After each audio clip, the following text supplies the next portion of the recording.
والصلاة والسلام على نبينا الكريم المبعوث رحمة للعالمين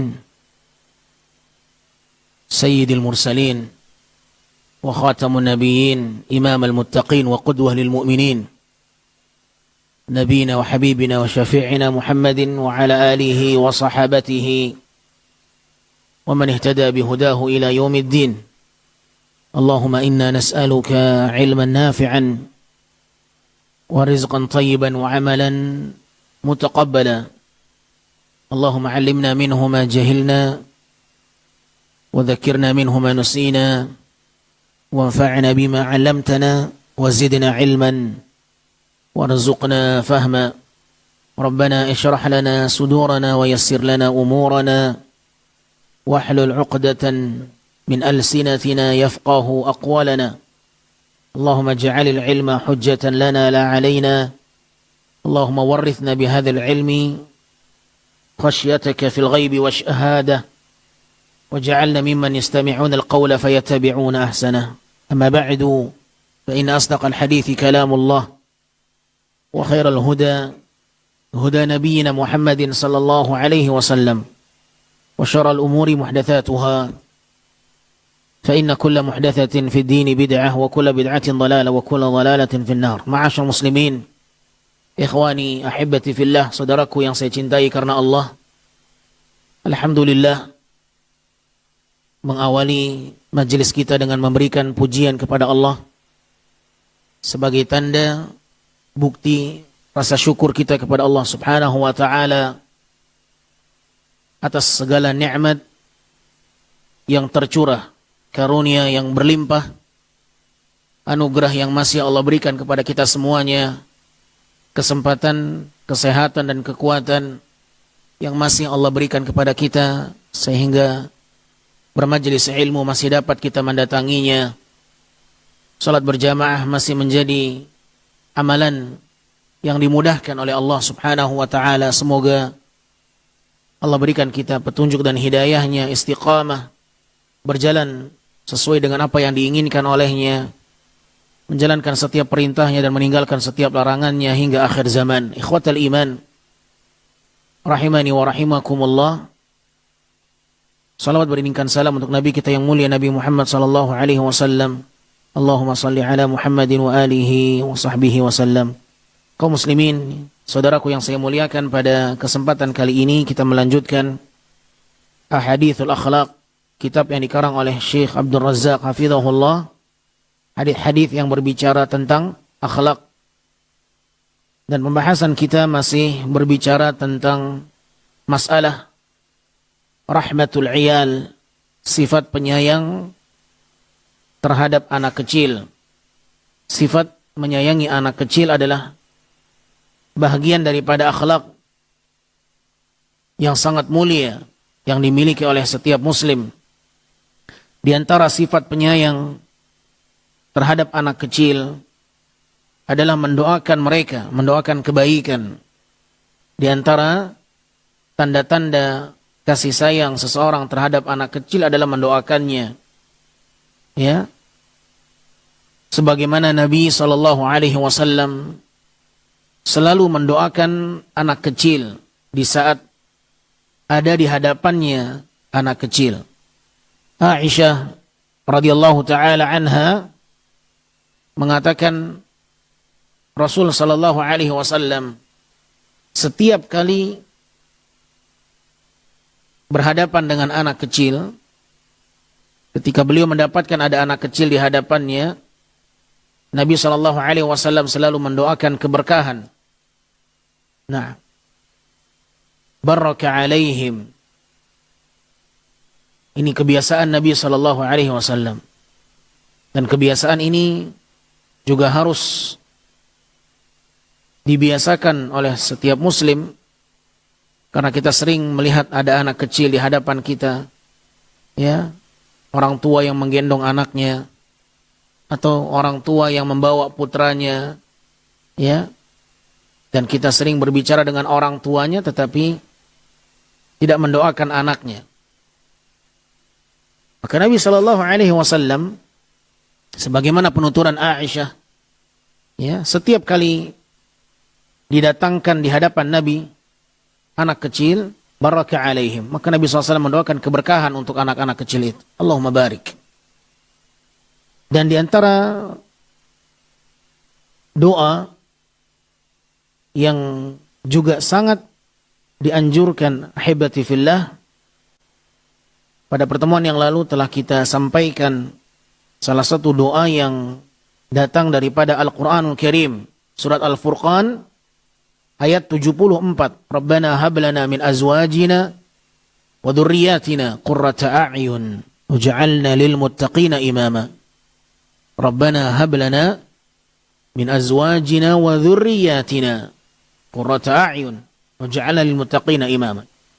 Wahai Rabb kami, anugerahkan kepada kami istri dan anak keturunan kami qurrata a'yun, yang menyenangkan pandangan, yang menyejukkan pandangan di saat melihatnya. Ya, karena anak kita juga termasuk sibyan, atfal, anak-anak kecil. Ya, jangan anak kecil orang lain saja yang dia doakan, anaknya kandungnya sendiri tidak dia doakan. Ya, di dalam ayat ini bagaimana satu doa yang disebutkan dalam Al-Quranul Karim, bagaimana hendaknya setiap muslim menjadikan doa ini salah satu pilihan untuk mendoakan keluarganya, istri dan anak-anaknya, agar mereka menjadi qurrata a'yun, yang menyejukkan pandangan mata ketika melihat mereka. Ya, dan telah kita terangkan apa maksud qurrata a'yun dalam ayat ini. Siapa yang masih ingat? Naam, fadhal. Barakallahu fikum. Naam, ahsanallahu ilaik. Maksud qurrata a'yun adalah mereka selalu menjalankan ketaatan kepada Allah. Ya, ketika orang tua melihat anaknya taat kepada Allah, beribadah kepada Allah, menghambakan diri kepada Allah, ya, dia melihat istrinya taat kepada Allah, beribadah, mengerjakan salat, menjaga batasan-batasan agama, berhijab, ya, setiap keluar rumah, menjaga auratnya, ya, menjalankan perintah Allah Subhanahu wa taala. Ketika kita melihat keluarga kita seperti itu, kondisinya, inilah makna qurrata a'yun. Inilah makna bahwa mereka adalah penyejuk pandangan kita, yang menyenangkan penglihatan kita. Di saat kita melihat mereka berada dalam ketaatan, menghambakan diri kepada Allah, maka itulah maksud qurrata a'yun. Ya, bukan sebagaimana yang difahami oleh mereka, terlihat cantik, terlihat tampan, terlihat bagaimana penampilan mereka menarik, ya, wajahnya, mukanya, tingginya, putihnya, posturnya, perawakannya, la.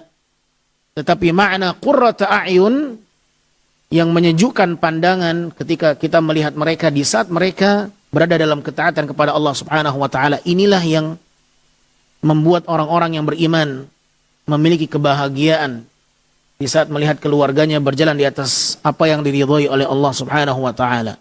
Maka tatkala kita berdoa kepada Allah, Rabbana hab lana min azwajina wa dhurriyyatina qurrata a'yun waj'alna lil muttaqina imama, maka sejatinya kita berharap kepada Allah, ya Allah, jadikanlah mereka orang-orang yang taat kepadamu, dan kami bahagia melihat mereka taat kepadamu. Ini makna qurrata a'yun, yang menyejukkan pandangan ketika melihat mereka.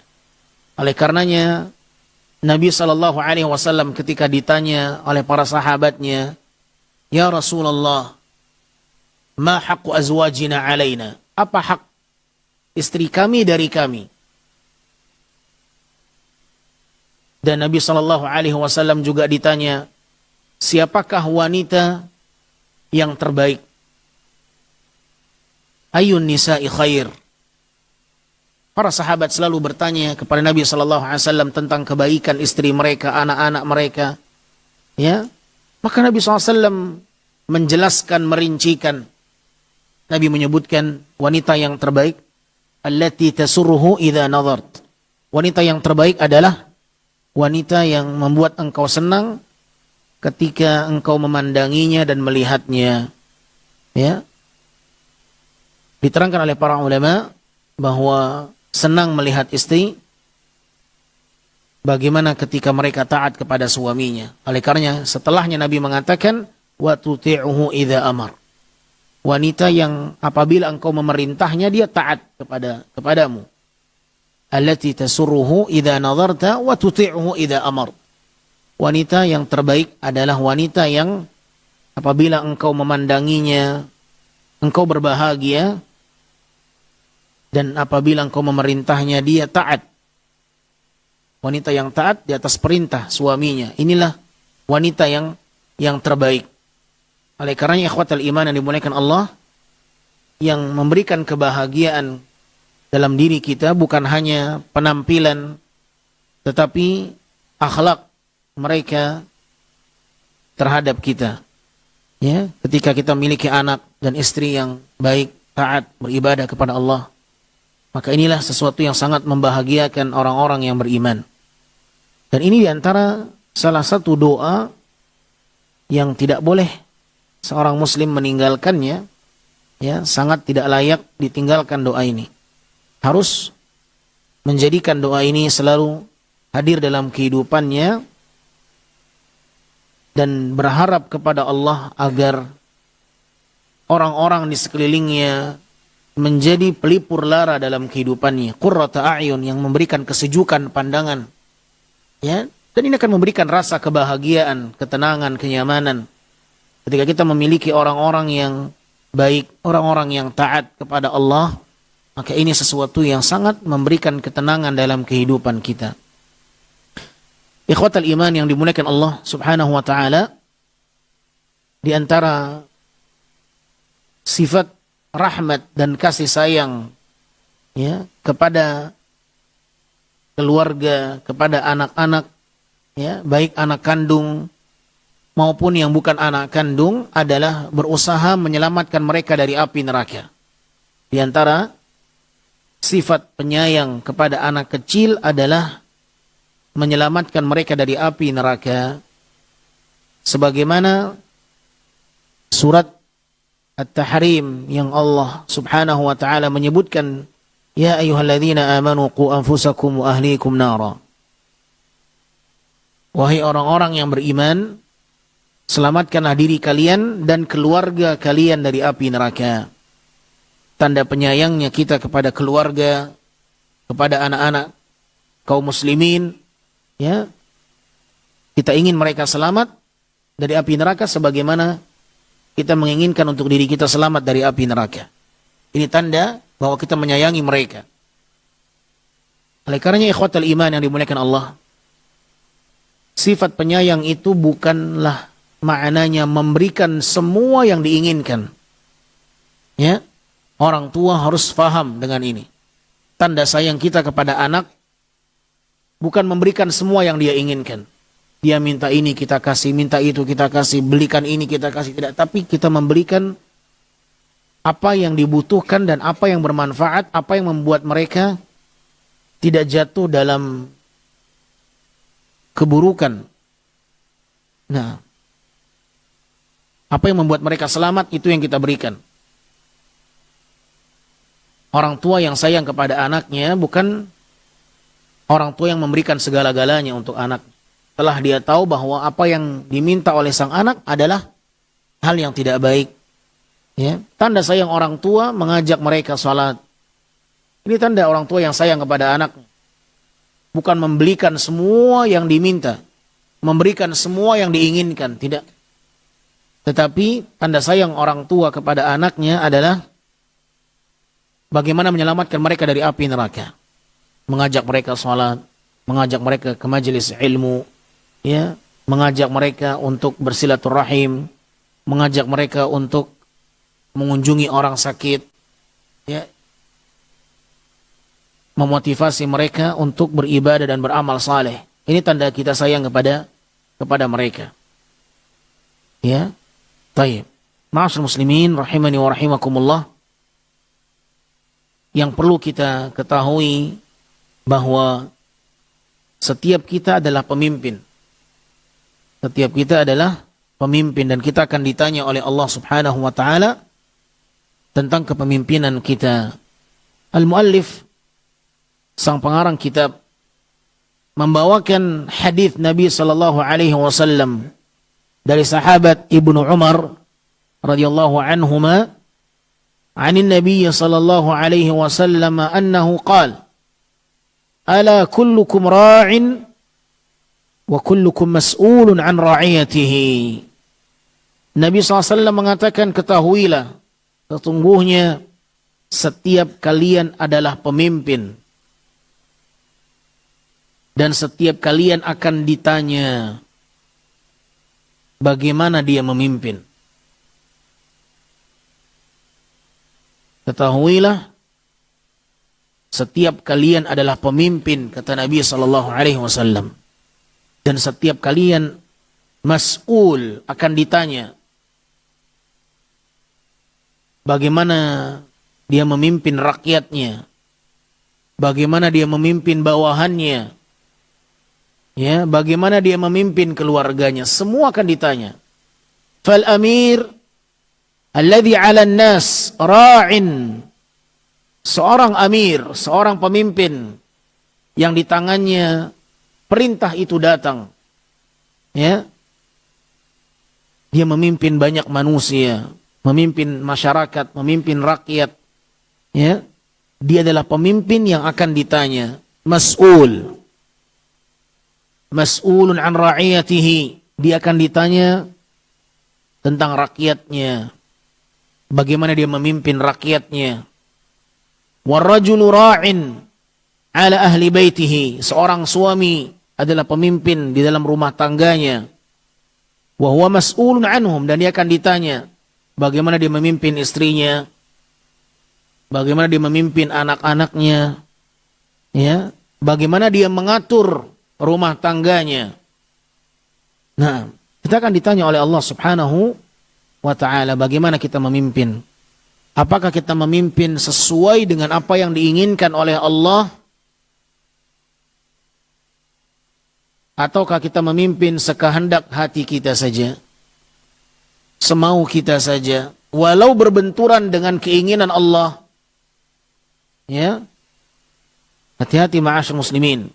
Wal mar'atu ra'iyatun, dan seorang wanita juga pemimpin.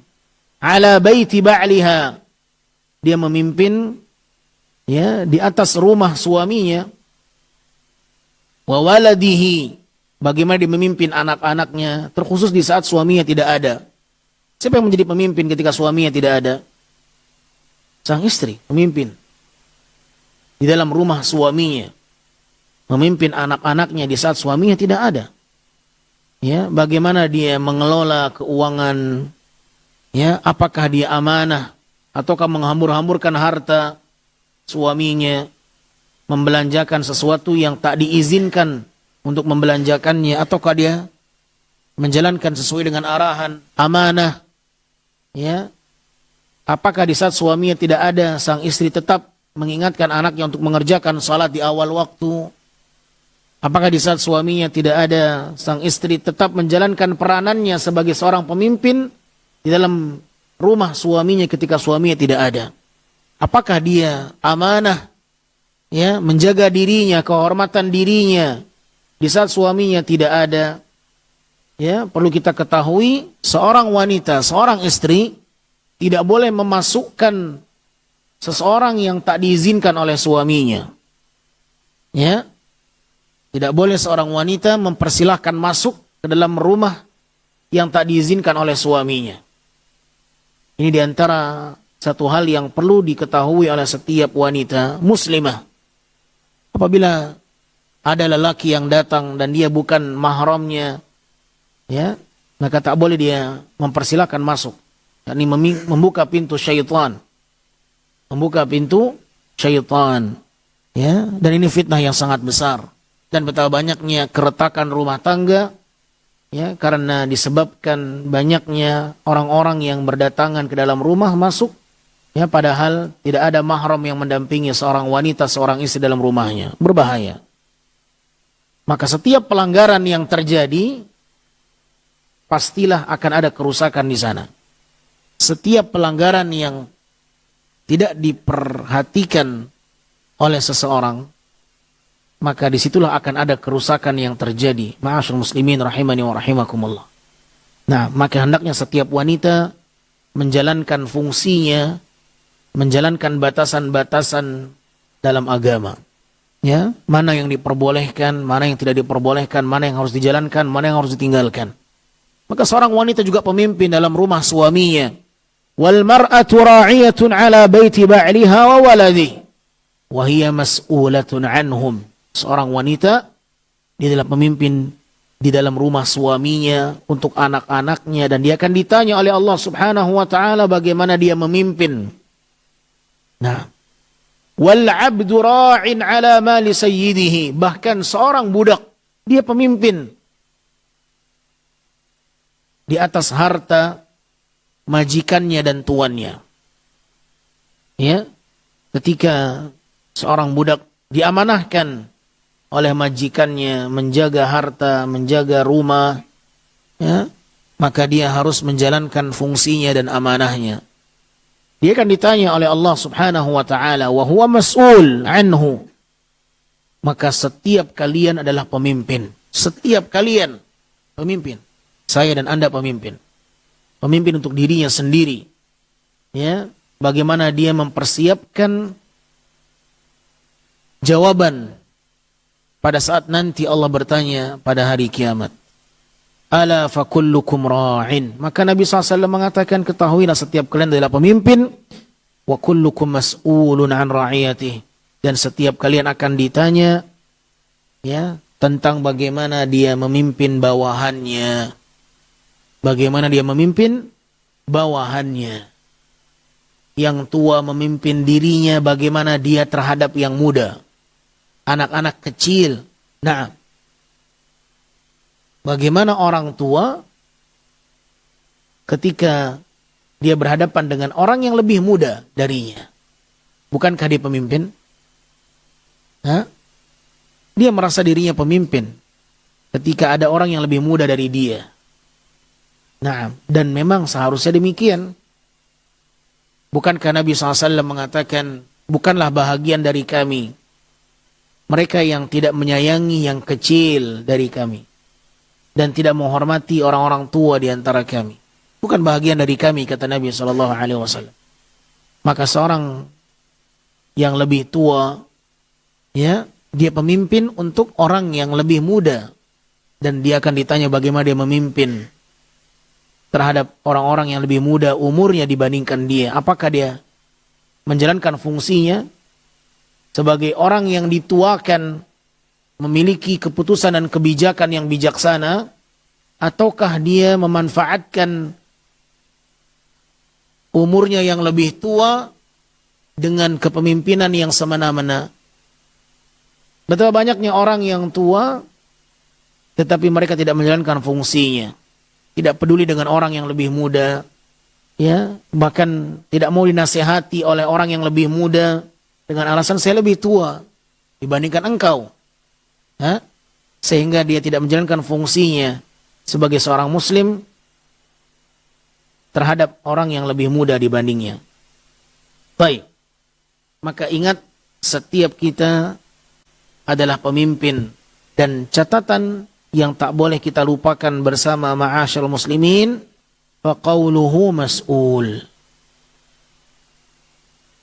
Pernyataan Nabi sallallahu alaihi wasallam, mas'ulun, ay tadhkirun bisu'alillahi jalla jalaluhu. Setiap kalian akan ditanya. Ini adalah peringatan bagi kita semuanya untuk menyiapkan jawaban. Nah, setiap kalian akan ditanya. Ini adalah peringatan untuk kita semua. Ya, tazkir. Bahwa Allah kelak akan menanyakan kita. Allah akan bertanya kepada setiap hambanya, an hadhil amanat, dari setiap amanah. Idza waqafa baina yadayhi yaumal qiyamah, di saat manusia berdiri di hadapan Allah Subhanahu wa taala pada hari kiamat, maka mereka akan ditanya oleh Allah. Bal qala ba'du ahli ilmi, bahkan sebahagian ahlul ilmi berkata, innallaha yas'alul walid an waladih yaumal qiyamah qabla an yas'alal walad an walidih. Sebagian ahlul ilmi berpandangan bahwa orang tua lebih dahulu ditanya oleh Allah bagaimana dia terhadap anaknya dibandingkan anak yang akan ditanya oleh Allah bagaimana dia terhadap orang tuanya. Lebih dahulu orang tua ditanya oleh Allah bagaimana dia dengan anaknya sebelum ditanya sang anak terhadap orang tuanya. Subhanallah. Artinya apa? Orang tua bagaimana dia memimpin itu lebih akan dahulu ditanya oleh Allah Subhanahu wa taala bagaimana dia memimpin sebelum sang anak ditanya oleh Allah Subhanahu wa taala bagaimana dia terhadap orang tuanya.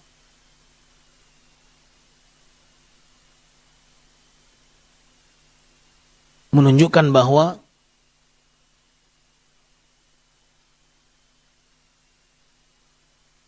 harus lebih dipersiapkan bagaimana amanah orang tua terhadap anak-anaknya. Qala ba'du ahli ilmi innallaha yas'alul walid an waladih. Allah Subhanahu wa taala akan bertanya, menanyakan orang tua bagaimana dia terhadap anaknya pada hari kiamat qabla an yas'alal walad an waladih, sebelum Allah bertanya kepada sang anak terhadap orang tuanya. Fa innahu kama anna lil abbi 'ala ibnihi haqqan falil ibni 'ala abi haqqan, karena sebagaimana seorang ayah memiliki hak terhadap anaknya, demikian halnya juga seorang anak memiliki hak terhadap ayahnya atau orang tuanya. Setiap kita memiliki kewajiban yang harus dilaksanakan. Ya, bagaimana orang tua menafkahi anaknya, pendidiknya. Demikian juga seorang anak bagaimana dia harus berbakti kepada orang tuanya. Ada kewajiban yang harus dijalani setiap masing-masing dari diri kita. Ya, apa peranan saya dalam rumah? Saya sebagai anak. Bagaimana kewajiban kita kepada orang tua? Apa peranan kita dalam rumah? Apakah kita sebagai orang tua? Apa kewajiban saya sebagai orang tua? Peranannya harus dijalankan. Fungsinya harus dijalankan. Amanah ini tanggung jawab. Yang setiap kita akan memberikan laporan di saat Allah Subhanahu wa ta'ala menanyakannya di hari kiamat. Semoga Allah Subhanahu wa ta'ala memudahkan hisab untuk kita semuanya di hari kiamat. Allahumma hasibna hisaban yasira. Ikhwatal iman rahimani wa rahimakumullah. Berkata sahabat Nabi yang mulia Ibnu Umar radhiyallahu taala anhuma, Addib ibnaka, didiklah anakmu. Fa innaka mas'ulun an waladik, sesungguhnya engkau akan ditanya tentang anak-anakmu. Ya, Addib ibnaka, didiklah anak-anakmu. Fa innaka mas'ulun an waladik, karena engkau akan ditanya tentang anak-anakmu. Madza addabtahu, apa yang telah engkau ajarkan adab kepadanya. Wa madza 'allamtahu, dan apa ilmu yang telah engkau tanamkan dalam diri mereka. Wa innahu mas'ulun an birrik, dan dia juga akan ditanya tentang baktinya kepadamu. Wa tawa'iyatihi laka, dan ketaatannya menjadi tuntutan terhadapmu. Ini pernyataan sahabat Ibnu Umar radhiyallahu taala anhuma. Ya. Bagaimana beliau radhiyallahu anhu menegaskan hendaknya setiap orang tua memperhatikan amanahnya, tanggung jawabnya kepada anak-anaknya. Bagaimana dia mendidik anaknya, ya, mana yang lebih dia perhatikan untuk anak-anaknya. Hubungan dia dengan Allah atau hubungan dia dengan dunia yang lebih kita perhatikan. Saudaraku yang dimuliakan Allah, Anda yang menjadi orang tua, perhatikan, ya, mana yang lebih besar perhatian kita terhadap anak-anak kita. Apakah kita lebih memperhatikan hubungan mereka dengan Sang Pencipta, atau kita lebih memperhatikan hubungan dia dengan urusan dunianya? Hah? Mana yang lebih kita perhatikan untuk anak-anak kita?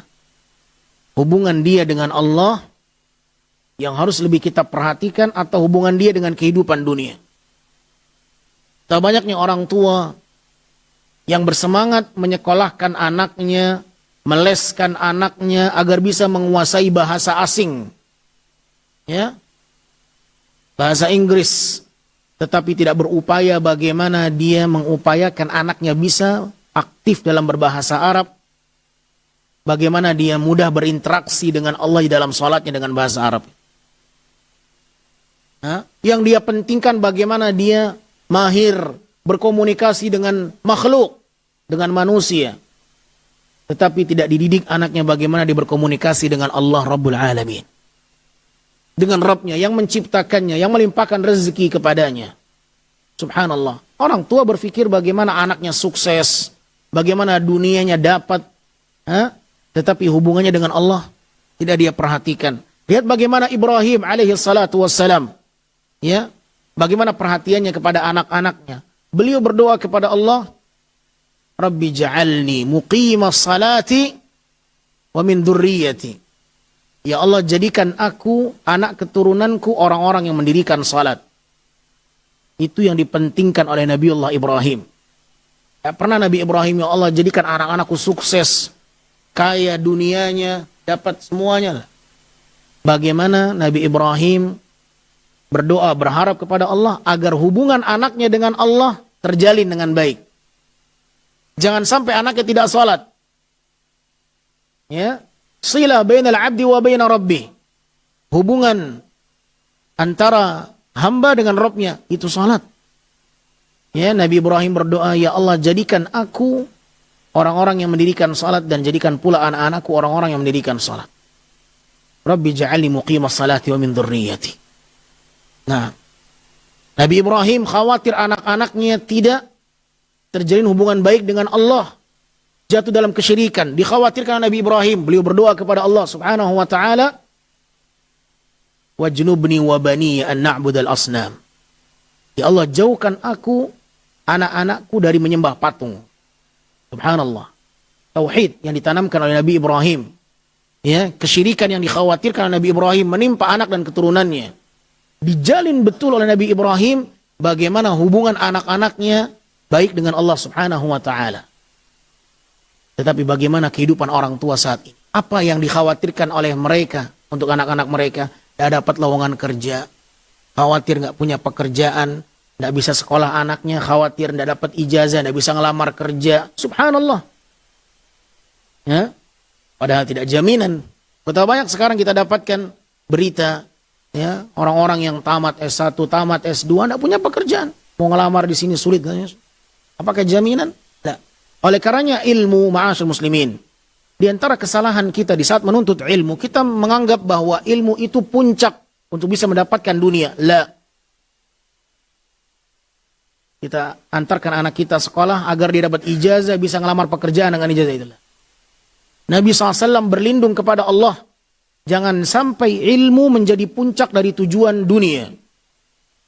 Apa doa Nabi SAW? Allahumma la taj'alid dunya akbara hammina wa la mablagha ilmina. Ya Allah, jangan kau jadikan dunia obsesi terbesar kami, dan jangan jadikan ilmu puncak, ya, dari mendapatkan dunia. Wala mablagha ilmina, Jangan kau jadikan ilmu itu puncak untuk mendapatkan dunia. Tapi saat ini banyak orang belajar, ya mencari gelar S1 lah, S2, S3, agar lebih menjamin kehidupan dunianya. Menurut sangkaan mereka, demikian sebagian mereka. Kita tidak menyalahkan mereka yang mencari gelar. Ya, tetapi ingat, yang terpenting adalah mencari ilmu bukan gelar. Ya. Apakah gelar menjadi jaminan seorang selamat dari api neraka Allah? Apakah yang bergelar doktor lebih terjamin agamanya? Ya. Tidak ada jaminan seperti itu. Kalau itu bisa menjadi sebuah jaminan, kita akan kejar mencari gelar itu. Ya. Nabi SAW, para sahabat punya gelar itu? Tidak ada gelar. Ya. Banyak orang tertipu dengan gelar. Ya, gelarnya apa dia? Padahal seseorang yang paling berilmu adalah yang paling takut kepada Allah. Yang paling takut kepada Allah Subhanahu wa ta'ala. Tidak pernah Allah membedakan hambanya dari sisi gelar. Ya, tetapi bagaimana hatinya dengan Allah Azza wa Jalla. Yang paling bertakwa, itu yang membedakan kualitas antara hamba yang satu dengan hamba yang lain. Akramakum inallah atqakum. Allah mengatakan dalam Al-Quran bahwa yang paling mulia di antara kalian bukan yang paling tinggi gelarnya. Yang paling mulia di antara kalian yang paling bertakwa, kata Allah. Jangan tertipu dengan pencapaian ilmu. Karena banyak orang menganggap pencapaian ilmu itu yang menjadi utamanya mendapatkan gelar. La. Tetapi bagaimana dengan ilmu, jembatan untuk meraih ketakwaan di sisi Allah Subhanahu wa ta'ala. Allah Azza wa Jalla menyebutkan yang paling mulia di antara kalian adalah yang paling bertakwa. Ya, yang paling bertakwa. Bagaimana ilmu membuat kita semakin bertakwa kepada Allah Subhanahu wa ta'ala? Apa makna takwa? Ya, semakin besar rasa takutnya kepada Allah. Ini orang yang dikatakan berilmu. Semakin besar rasa takutnya kepada Allah, maka itulah aslul ilmi. Oleh karenanya Allah berfirman dalam Al-Quran, innama yakhshallaha min ibadihil ulama. Sesungguhnya orang yang paling takut kepada Allah adalah para ulama. Ya. Imam Ahmad bin Hanbal rahimahullah mengatakan, aslul ilmi khasyatullah. Berdasarkan ayat ini, maka perlu kita ketahui bahwa asal hakikat ilmu yang sesungguhnya adalah rasa takut kepada Allah. Bagaimana dengan berilmu kita semakin takut kepada Allah Azza wa Jalla? Ya. Pernahkah kita bertanya bagaimana kualitas rasa takut kita kepada Allah bertambah atau tidak dengan bertambahnya ilmu? Kita rajin ke majelis ta'lim, rajin kita ke majelis ilmu, bahkan kita safar ke tempat yang jauh dalam rangka menghadiri majelis ilmu. Baik, pertanyaannya, grafik rasa takut Anda kepada Allah semakin meningkat atau tidak? Atau hanya sebatas ingin mencari kesenangan, pergi ke tempat yang jauh, ada daurah takbir akbar di luar sana. Kenapa itu dikejar? Di dalam dekat rumahnya dia ada majelis ta'lim, tidak pernah dia hadir. Tiba ada daurah keluar dia, berangkat. Ada kajian setiap hari dekat rumahnya, tidak pernah dia hadir. Apa yang dia cari sebenarnya? Maka ini satu hal yang aneh. Ya, sesuatu yang jauh dia kejar, yang dekat tidak dia raih, tidak dia dapatkan. Nah, karena ikhwatal iman yang dimuliakan Allah, perlu kita mengevaluasi diri bagaimana rasa takut kita kepada Allah Subhanahu wa ta'ala, apakah bertambah atau tidak. Nah, atau justru hati kita semakin keras. Oleh karenanya Nabi sallallahu alaihi wasallam meminta rasa takut kepada Allah, meminta rasa khasyah kepada Allah Subhanahu wa ta'ala. Ya. Nabi SAW berdoa, Allahumma inni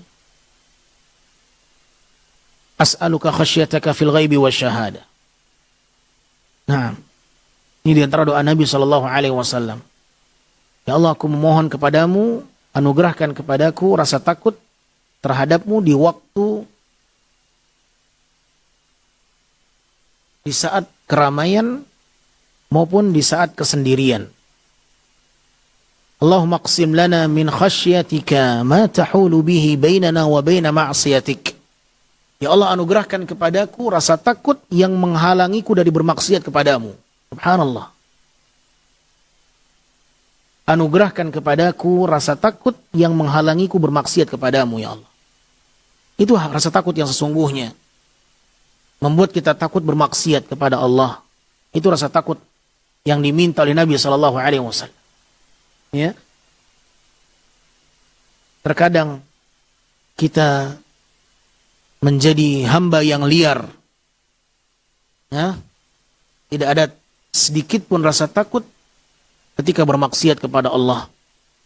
Ya, tidak takut memakan harta orang lain. Ya. Tidak takut memutuskan kebijakan yang mempersulit orang banyak. Tidak takut ya menzalimi siapapun. Bermaksiat, tidak ada sedikit pun rasa takut dalam diri kita untuk mengerjakannya. Ya, tidak ada sedikit pun rasa takut melalaikan salat. Tidak ada rasa takut sedikit pun ketika berbuat curang kepada orang lain. Ya, tidak ada sedikit pun rasa takut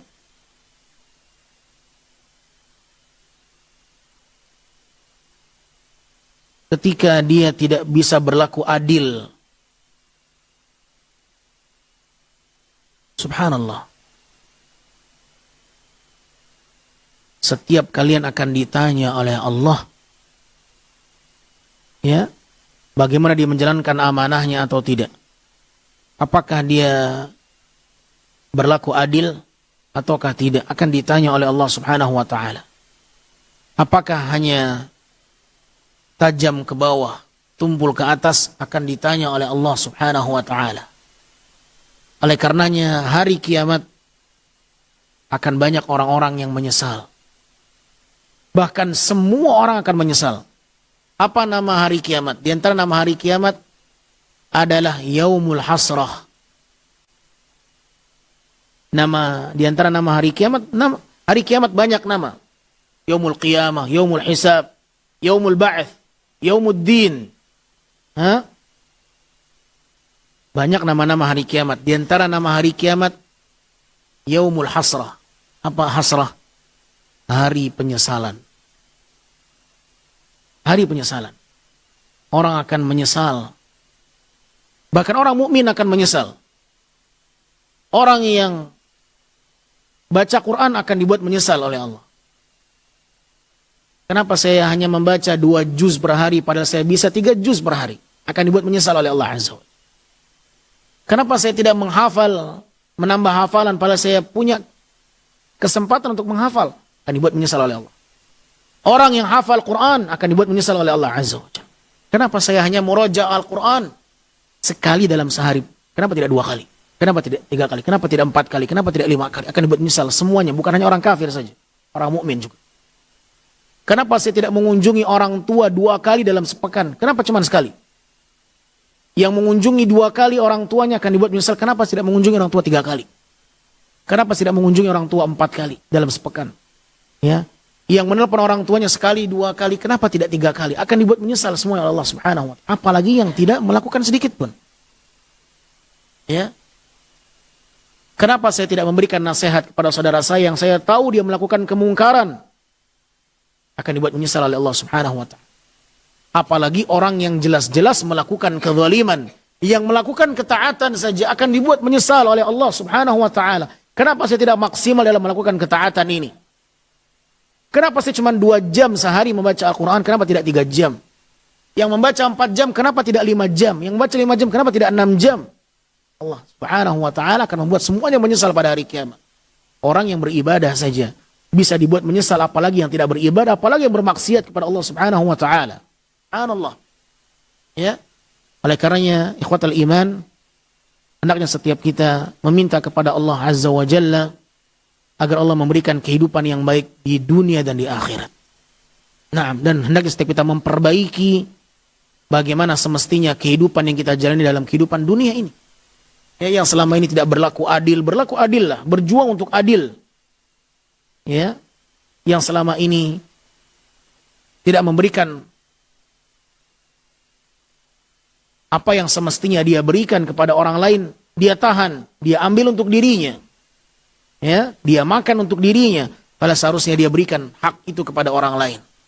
Subhanallah.